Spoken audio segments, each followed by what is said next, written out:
Alright guys, so update 5.4 is around the corner, and in my previous video about the update, I never mentioned anything about the bug fixes. I did mention two bug fixes. Those are the Tanuki armors being fixed. Now if you tag out, the Tanuki effect disappears, and it shouldn't be the case.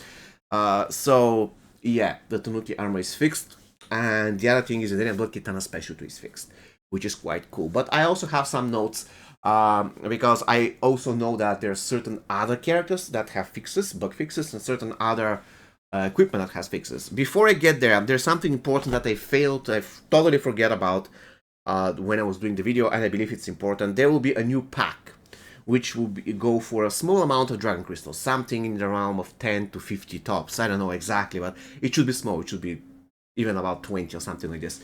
I cannot say exactly the number, but basically in that range. So I need to give you chance to get spawn or whatever the character is. For instance, today I'm going to have this pack for, let's say, 20 Dragon Crystals for spawn. Tomorrow is for Cold War Sub-Zero, for example. What I don't know is what is the chance to get out of those 15 or 20 or 25 Dragon Crystals, and for how long the pack is going to be there. And what is going to get if you don't get the character. Those are things that I don't know. Sorry, but what I do know is that this pack is going to exist, so there will be another way to get the character even for cheaper. But once again, I don't know what is the chance. So, just to let you know, this pack exists. So, let's go to the characters and equipment when it comes to bug fixes. We already know the Enabled Kitana Special 2 is fixed. Now it should be unblockable after the date rolls out. Shang Tsung MK1 is fixed. There has been some kind of a bug when you kill boss and then the meat appears, you won't be able to use Special 1 and Special 2.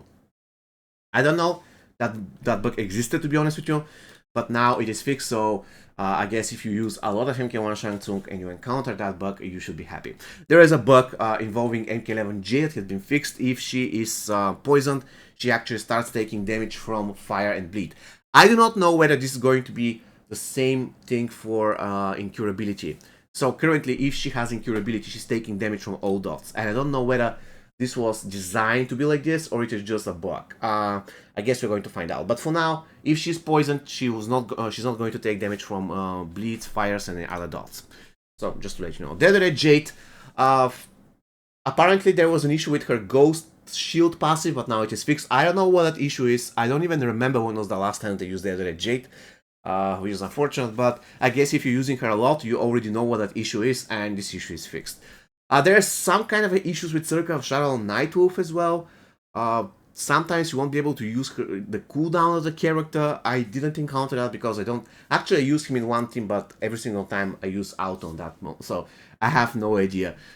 So there's some kind of issue with the Tomahawk throws and some kind of issue with the cooldown. You can use the special attack without cooldown, and this has been fixed. Basically, this is what I know. And now, there is some kind of a problem with Lizard Jade. There used to be a problem, now she appears to be fixed. And I actually noticed that. She would get Curse on every single combo ender, but according to her passive, she would only get once every 2 attempts, or on average, because she has a 50% chance. Apparently, this is fixed as well. So, Lizard Jade is kind of fixed. There was also a problem with the team trio that's working only on the first opponent, but now this is fixed as well. When it comes to the equipment, we already established that the Tanuki armor is fixed. And this is probably the biggest news, because the rest isn't really that important. But I'm going to give you the rest as well, because again, probably some of you are using this piece of equipment that I'm going to list, and you have already noticed that they have issues. The Cold-Hearted Ninja Dark Cryomancy. So there's some kind of a problem when the character could avoid the effect by tagging out, but now this is fixed.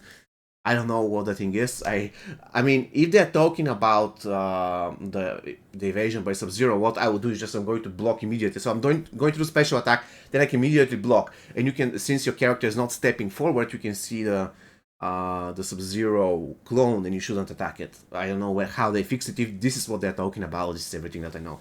Psych Bomb. So basically, there was an issue with the Psych Bomb, that the power steal effect was applied only to special attack but not to basic attacks, and this is fixed, which is quite cool, because I managed to max the Psych Bomb a couple of weeks ago, or a month probably, and this is a very, very good piece of gear I'm going to enjoy to the max soon. Now, there are two fixes for the Noble Dainty Gesture. Let me see what the fixes are.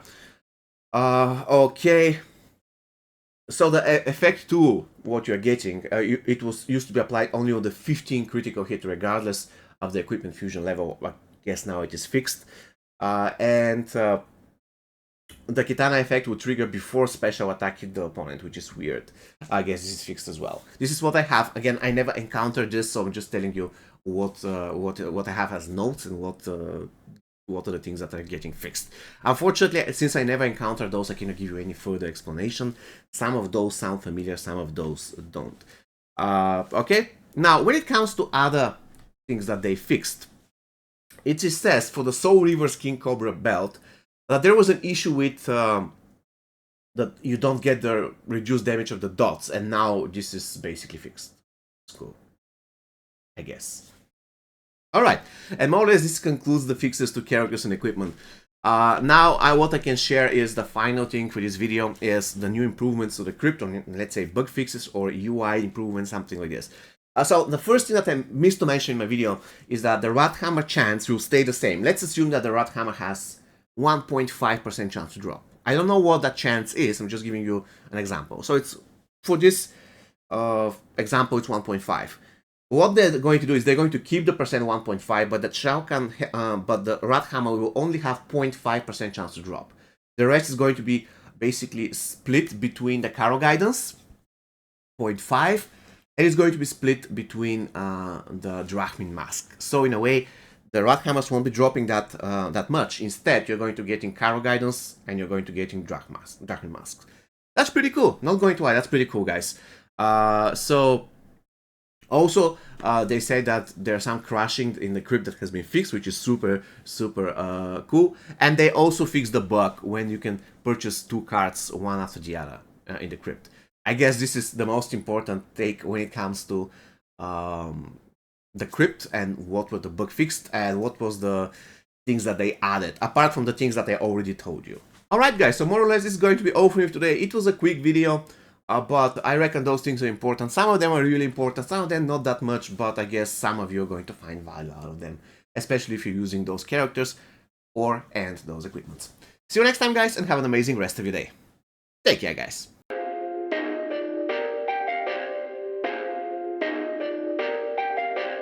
Perfect.